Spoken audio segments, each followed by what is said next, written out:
Astronauts report it feels good. T-minus 5 seconds. 4, 3, 2, 1. Welcome to Beyond the Launch, the podcast that explores what really happens after the deal is signed and the product goes live. Because real impact doesn't come from implementation alone. It comes from intentional, strategic customer success. Hosted by Ivan Whitaker, an experienced executive in sales, customer success, and implementations, including complex 911 and public safety implementations. This podcast goes beyond the launch to uncover what truly takes drive, adoption, measurable outcomes, and long-term success. Welcome to Beyond the Launch from the Utah Podcast Studio. Most of the time, I bring you founders and CEOs, people building the tools. Today is different. Today, I have a guest who is the person those tools have to impress. Someone who has spent a career making ambitious technology actually work in environments where the stakes are not quarterly revenue, they are lives. My guest today is Dr. Andre Jones. He holds a PhD in emergency management and industrial organizational psychology, along with an MPA, EMP, CPE, and CSSGB. He is the Assistant Executive Director of Communications and Control Centers at Hamad Medical Corporation in Doha, Qatar. But here is what made Dr. Jones extraordinary and why I wanted him on the show specifically.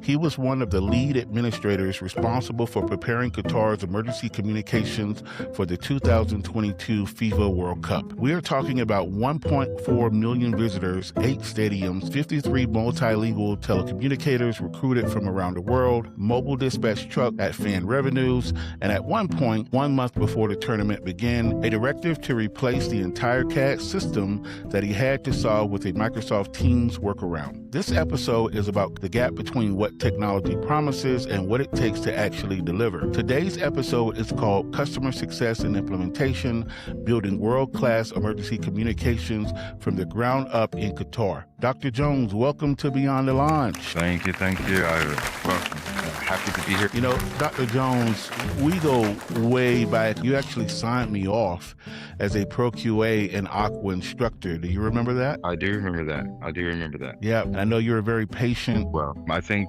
it was part of the process of you being able to see what it was like out on the road and what we were going through. That way you could tell the right story when you were doing your implementations.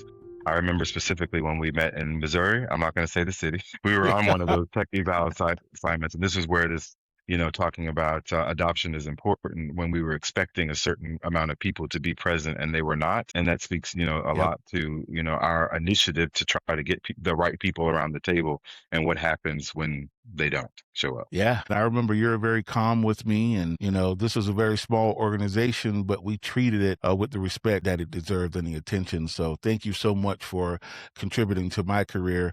The episode, we always start with some icebreakers. And so We're going to do the same thing here so that our audience can get to know you. So you arrived in Qatar in the middle of a sandstorm. That is a movie opening, essentially. What were you actually thinking about in the moment that you saw that sandstorm? And did you have any idea of what you were walking into? I had not. Even through the process of recruitment, I had to ask the headhunter even where Qatar was. I had no idea where it was.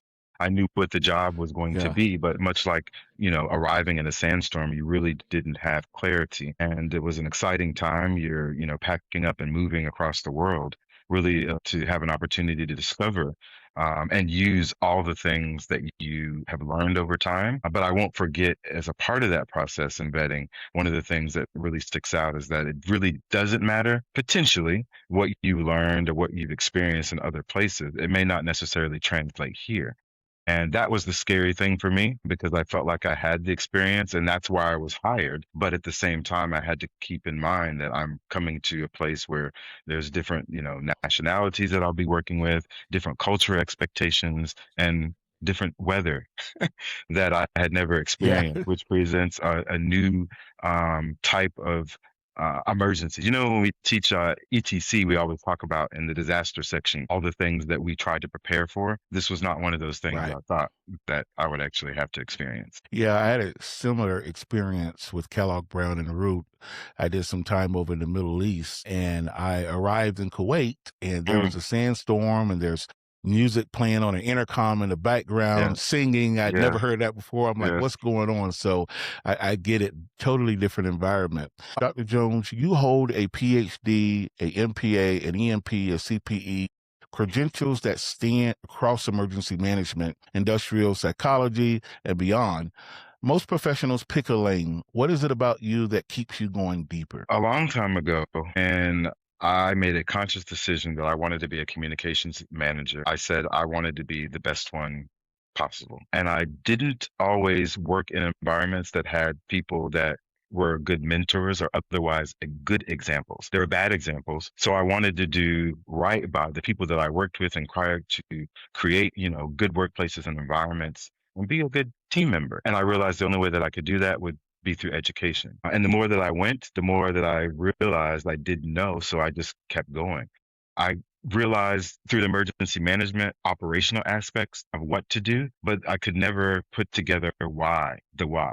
So the IO psychology, industrial organizational psychology, looking at things like staffing, recruitment, selection, gave me the opportunity to look at the aspects of emergency communications a little bit different.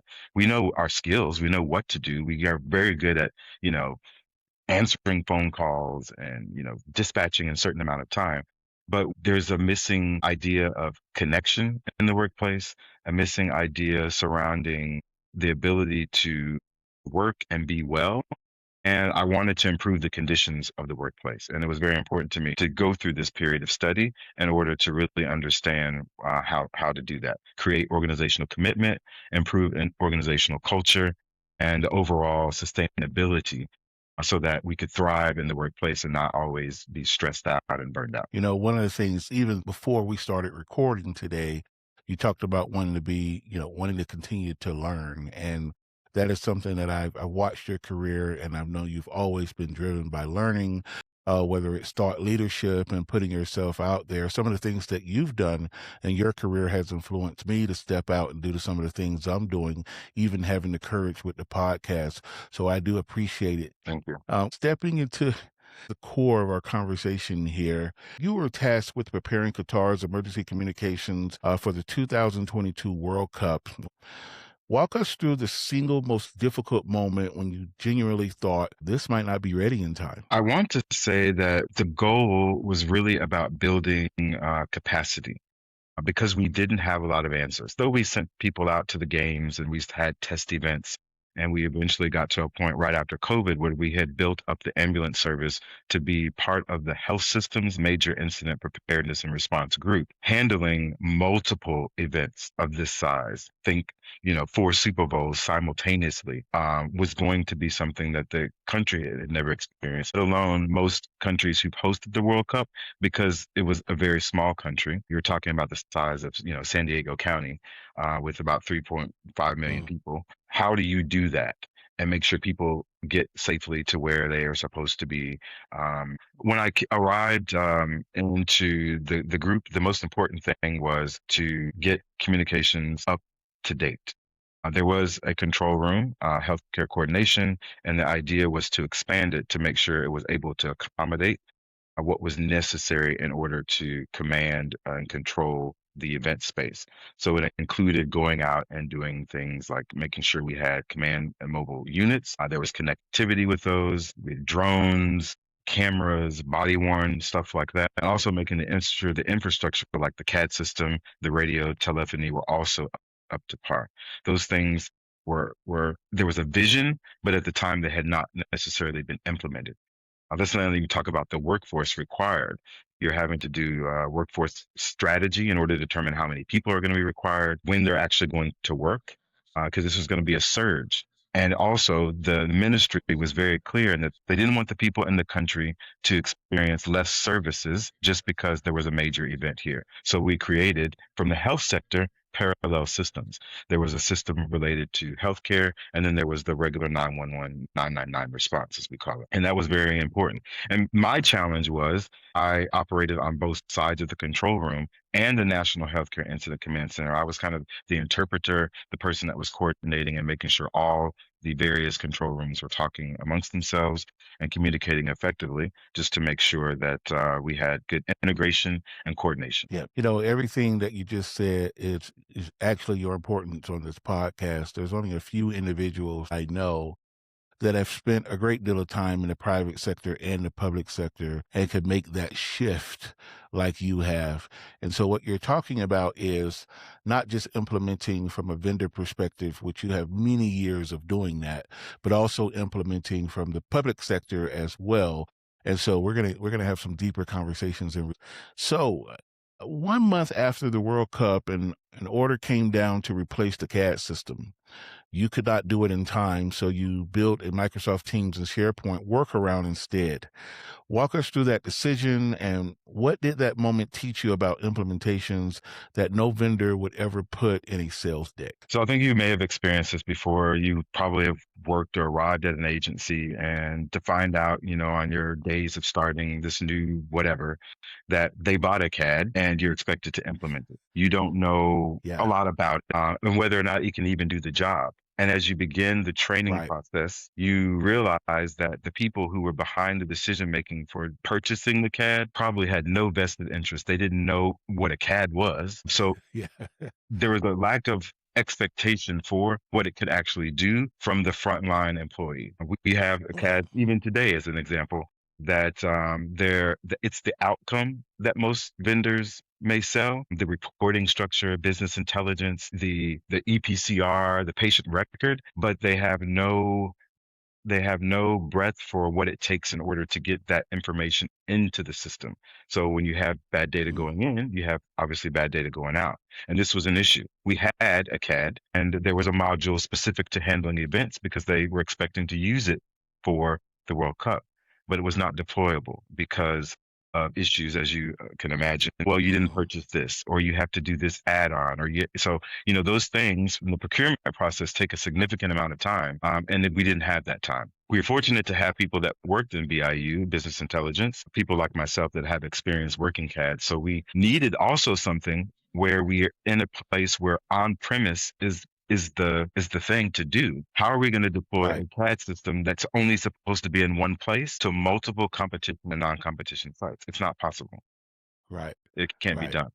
So we needed something that everyone could access, even on your mobile phone. And when I was deploying it and we were testing it, I was entering CAD events on my mobile phone, because between us using my knowledge to create a call intake form that would allow us to get the basic information for every patient contact that we had, we could be able to use the teams to keep everyone updated on everything that was going on throughout the incident as far as notifications. But the ambulance service reporting form that we include allowed us to have real-time information into the medical command center about everything that was going on. We used the SharePoint in hand for patient transfers. So then the hospitals, they communicated with us. So they input all the patient updates from the time the patient arrived to the patient discharged. So it was really good because we were able to communicate our managed care protocols to FIFA, any delegates, or even athletes that were injured, because we were all connected, that integration. Something that was an afterthought, and it worked. And we continued to use it for all the major events following it, because we're still in that procurement process for a new CAD. It takes a long time. Yeah, we came from a school of thinking outside of the box, hundreds of agencies that we put boots on the ground, and where there is typically an issue or challenge, we had to keep the show moving. I want to talk a little bit about that experience in public safety in the private sector. Kind of a follow-up question. Because you have that experience and you are in public safety communications, what are you looking for? So if I'm a vendor or salesperson coming to you trying to sell you a product or a service, with those challenges you've seen in the background, what are you looking for specifically when they're pitching to you about their product or service? I think on both sides, we take for granted as the customer that the person pitching the product is there to solve our problem. We also take for granted that the vendor has understood what the problem is as you've presented it. The issue is, I find there's always a misunderstanding. The majority of it is with the agency and their staff or personnel and how they communicate to the vendor what their problem is. They haven't done any workflow analysis, any risk assessments. They haven't done the due diligence to understand what their problem actually is. So I feel like most often what ends up happening is, let's say it's someone that's going to do AI or automate something. They're speeding up this Right. function. They're making what is already wrong faster. Yes, it's great that you have someone now taking your calls and triaging them, but the calls that get through, what is the process for handling them? There's no SOP, there's no protocol, no procedure. Nothing has really changed. So the problem really wasn't the fact that they had all these calls handled. It was how they were handling the calls. And there's a disconnect. I think the technology is there to help. I think it's important, and I understand that vendors are challenged with acting as a consultant to say, I understand, or this is what at least what I'm hearing. Let me see if I can help. And coming in and saying, let's look at your workflows, only to find there is no workflow. Well, that's where we need to start. Is what is the process for how this is supposed to go? And let's look at each step and see what efficiencies can be created, because I can solve it on this end, but in the very beginning, if you're not, using the tools, or you have issues with training or no SOP at all, it's not going to help. So interesting. Great take. And there's a lot. We could probably spend an hour on that take right there alone. Now, I'm going to try to translate what I think you just said. I'm implementing a tool.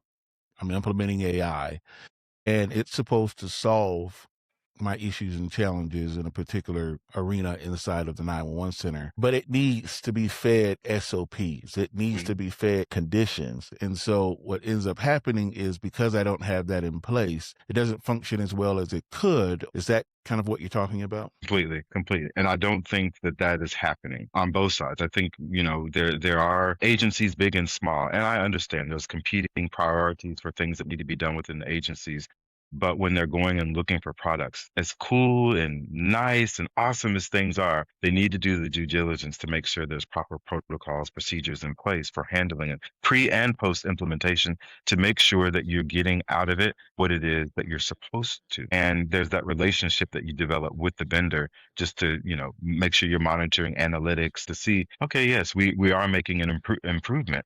But if you don't know where you were before because there were things that are missing, then there are gaps, and that's unfortunate. With that, Dr. Jones, I've really made a concerted effort over the past few years to partner with vendors that are not just tech savvy and agile, but also really, really know the profession. There are some vendors out there that I believe that, if we talk about quality assurance, for example, they're pushing things forward that even me being in public safety for 30 years, I haven't thought of. And so to be able to find those unicorns, those people, it takes time to go through vendors and have the demos and ask the tough questions. And so I like where you're going with that, because us as directors, we have to know the questions to ask.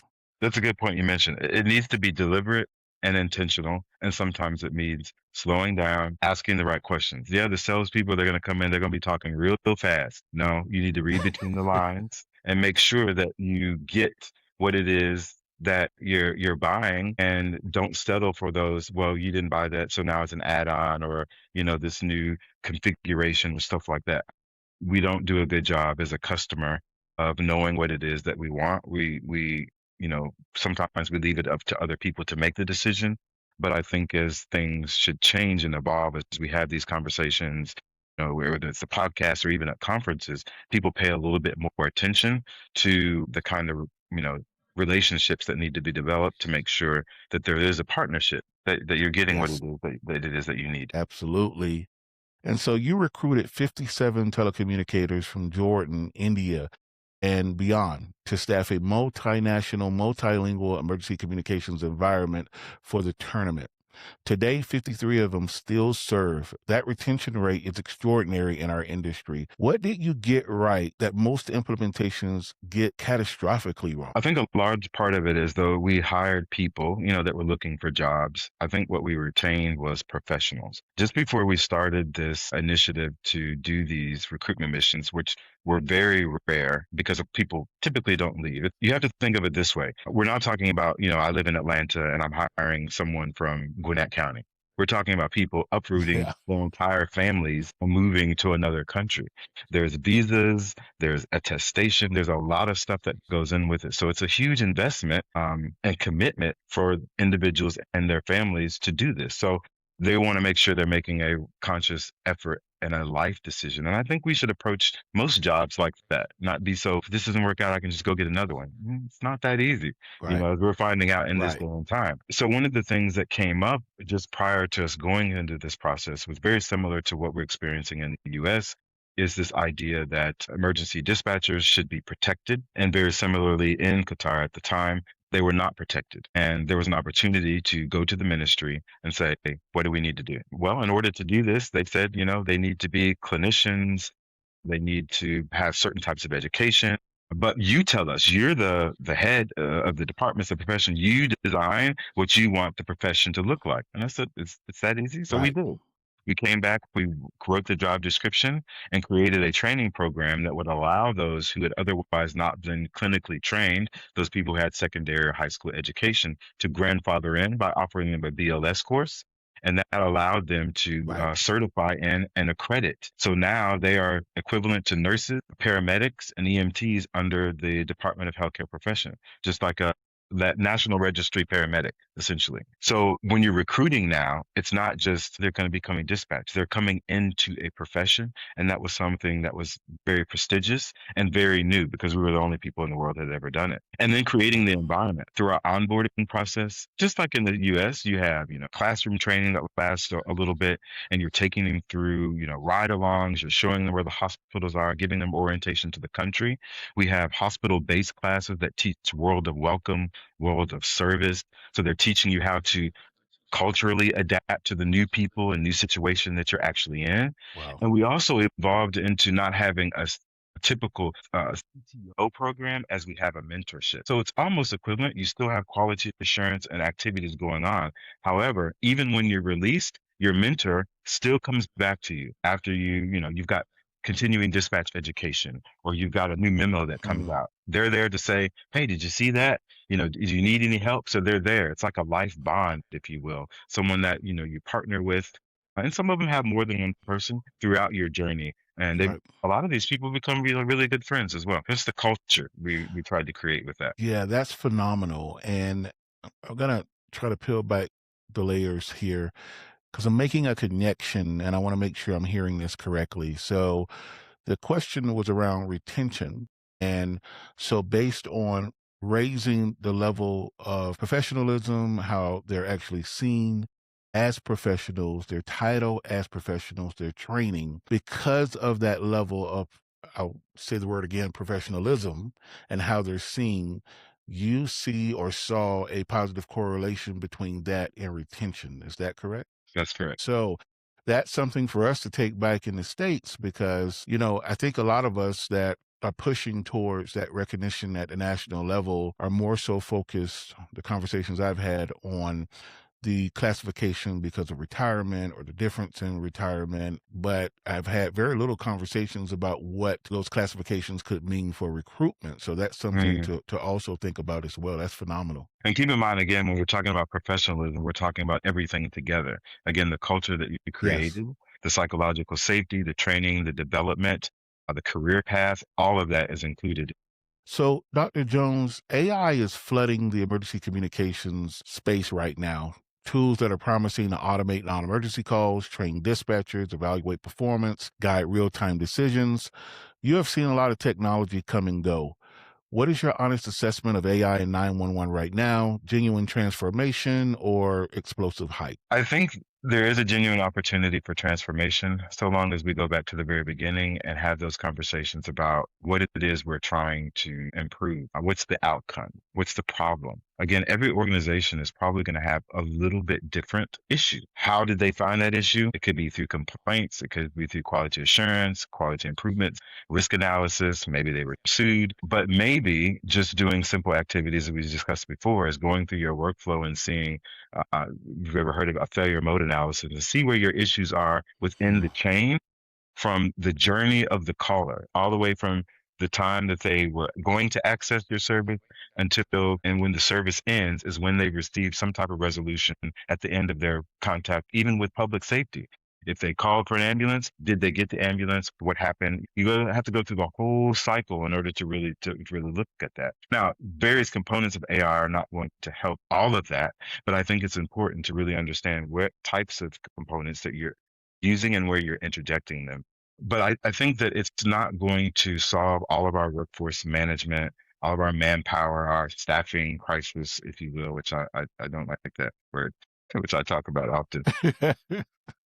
I think it will change the conditions of our work. And I think that as we begin to implement it, we need better adoption, which means that we need to have people on board at the earliest point. I remember, doing implementations for CAD, not as the director, but as a frontline employee doing the CAD to CAD training. I was all about that. You would have thought I worked for the CAD vendor. I was very enthusiastic about learning it, but that wasn't the mentality for the other 50 or 60 people in the department. So on go live day, when you're cutting off one CAD and turning off another and people were sleeping or talking or not paying attention, but the calls are coming in, this is when, so it's frustrating. It was kind of disappointing to me on some of those go lives because I felt like I had done what I needed to do. And I can see that very similarly happening with AI. If you don't adopt it, if it's not implemented properly, you can go and stand over someone and you're like, why aren't they clicking that? Or why aren't they, the words are popping up, it's telling you what to say, what to do,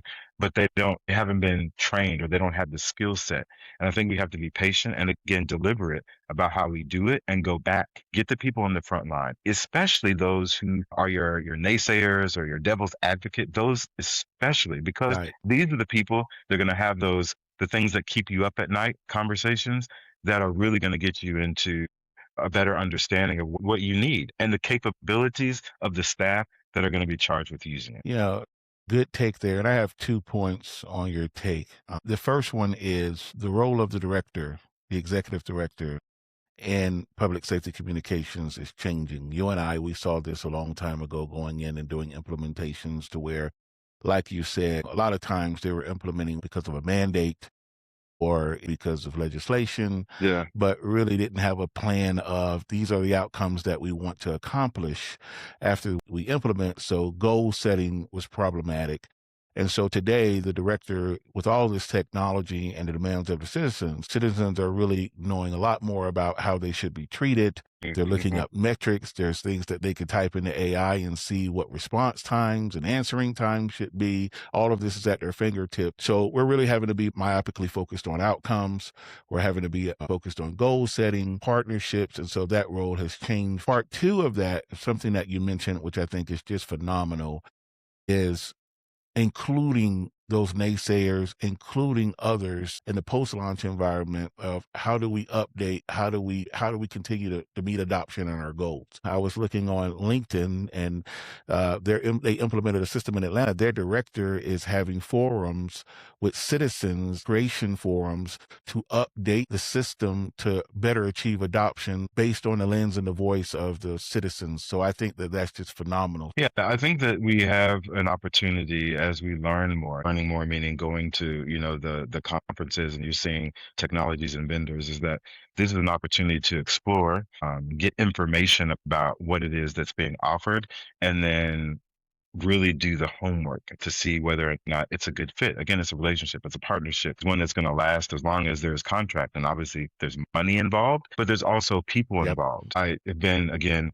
in situations where certain CADs or systems have been implemented without any regard for the people who would actually use it. And one of the things that I was really adamant about when we were moving from the event-based system to what we called ASR and NAS reporting for the Medical Command Center, I was very adamant that though we are focused on for reporting certain outcomes, there's certain information I can respect that you need, but the blood, sweat, and tears required to enter that information cannot be manual. It can't be hundreds and hundreds of fields of data because we're not analysts. We're not data entry people. So we need to come to a decision about an agreement about what is the priority and what is important. If it's answering the call, because this is what will happen. The dispatcher is now so scared that they're going to miss a field. They're asking unnecessary questions, too many questions, and now you've got the Yes. customer on the phone upset because they're more concerned about making sure this 15-page document is filled out than getting the resource Right. that they need, you know?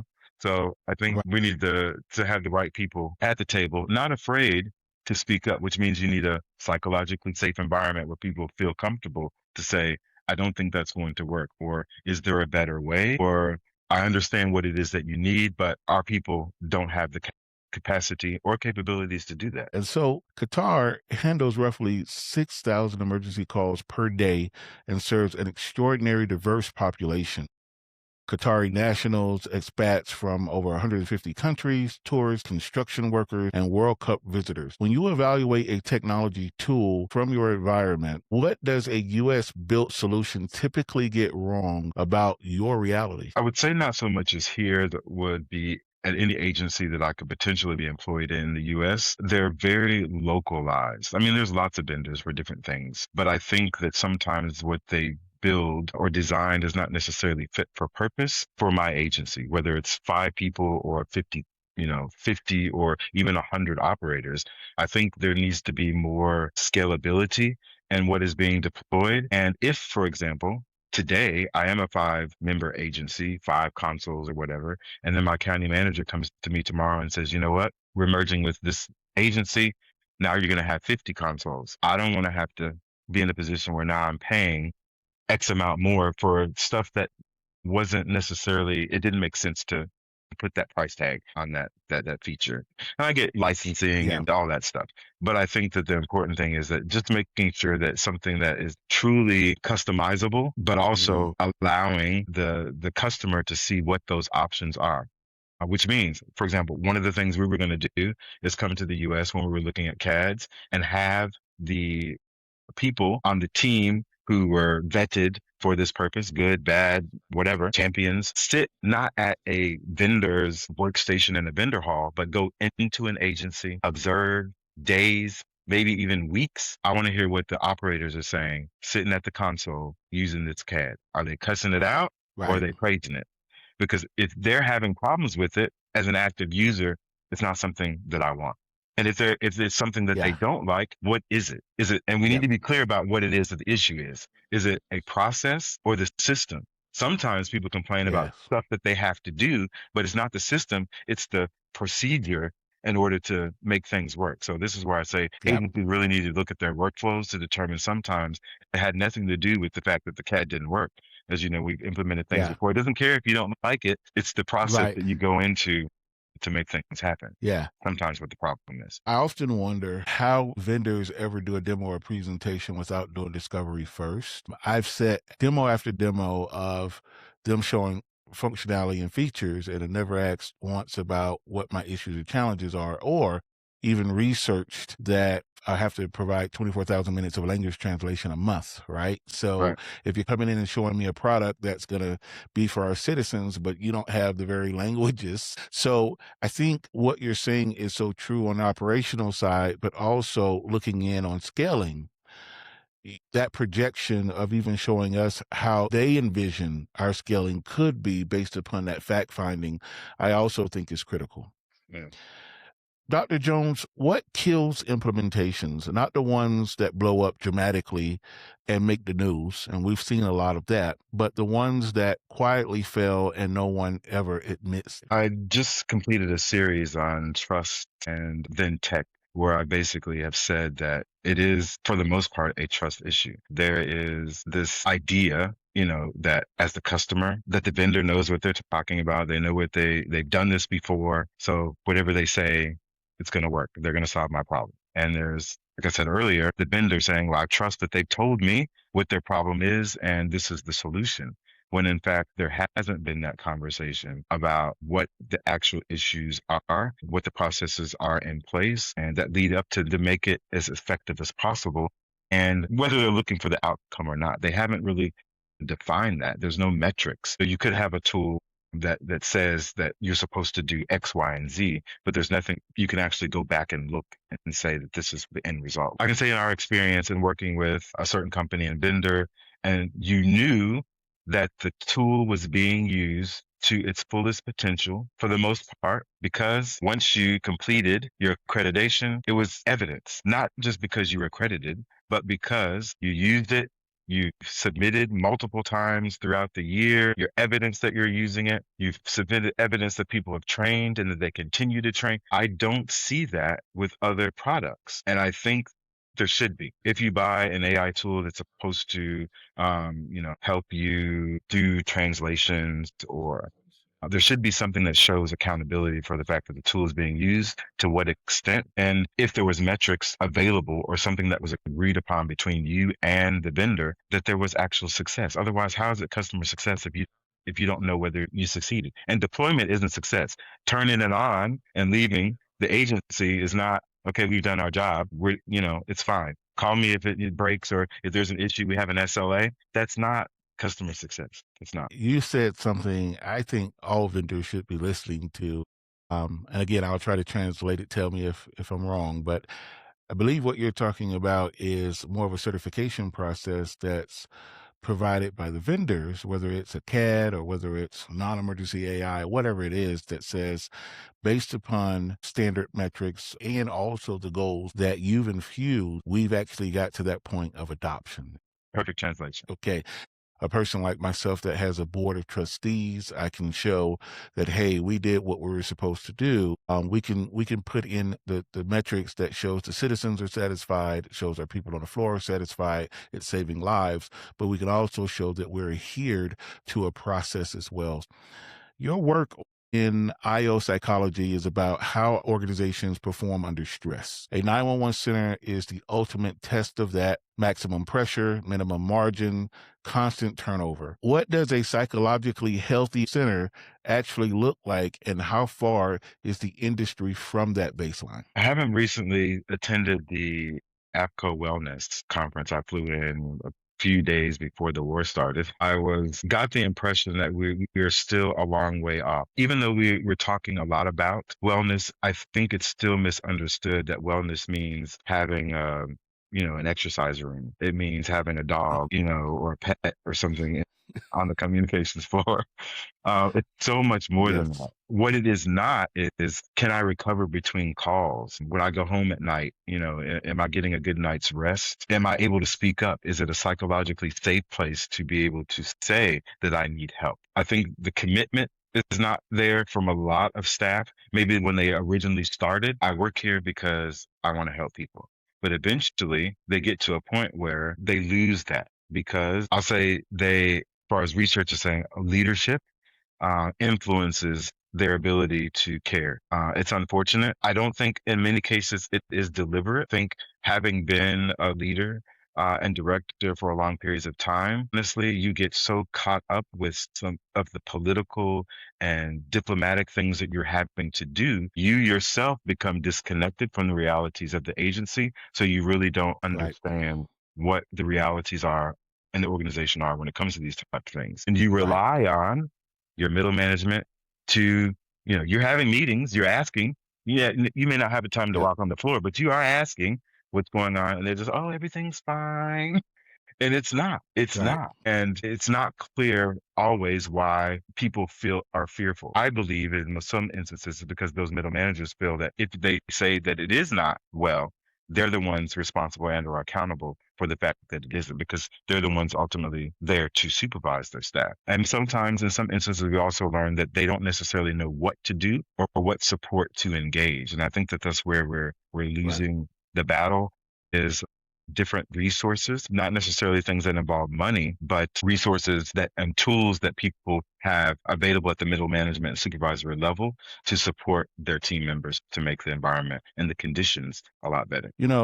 What you just said is perfect. And I know you are walking down kind of a tightrope with trying not to offend in that take. Yeah. So I'm going to make myself a little bit vulnerable and say that I'm one of the ones that can say that I don't understand, from a mental health perspective, all that it takes to lead in our environment today. And so what I've done is I've said, over the next 12 months, and that was 6 months ago, I'm going to really, really educate myself about what's happening on the floor from a mental health perspective. And that is reaching out to experts. And so that's what I've been doing, reading, really trying to get to a point of, I don't want to say the word expertise, but a level of knowledge to where I can project and plan and forecast and implement the things that need to be implemented.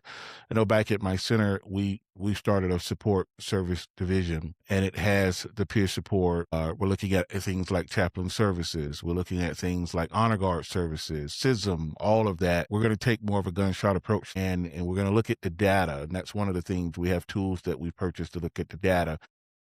I would be wrong if I said I knew the answers, but I'm going to tell you what I will do. We'll keep trying to find the answers, and we'll keep adjusting, and we'll be agile. And then you and I can sit back and write a peer review paper on this one day. Like you said, peer support, having, someone tap on the shoulder and say, hey, are you doing okay? I think that works. But what are the things that we should be implementing from the beginning of when a person hit the dispatch center? And what should we continue to do on a daily basis to make this thing better for them? So I think we're still challenged with, emotional intelligence. I've always had, this self-awareness about myself, that I understand that when things are not necessarily okay. I've used EAP myself twice. And I think that, the research is out there that obviously that a lot of agencies have that. But what you will find when you talk to people is that, well, we don't want to use it because the psychologist or the person doesn't know anything about public safety. The reality is, to be 100% transparent, your issue probably has nothing to do with public safety. The EAP people are there to help you manage your mind and the real way of thinking and how you approach life. And if it happens to be public safety, maybe it is. But I think you compartmentalize that because probably 70% of your life is work, getting ready for work, working, coming home from work, thinking about it. So that's what you think your issue is. I know from experience, having done my issue, though I was acting out at work, my EAP issue had nothing to do with work. And that's why it benefited me, because once I got that under control, I didn't act out anymore. Yeah. I was watching an episode of First Call Ready, which is a phenomenal podcast. Yeah, I've heard that. And they were talking about trauma bonding and how that has seeped into the public safety system, and a lot of it just doesn't have to do with the calls. It's just more so personal. So I echo what you're saying. You have operated inside a government healthcare system, navigated bureaucracies in multiple countries, recruited internationally, and delivered a global stage under a hard deadline.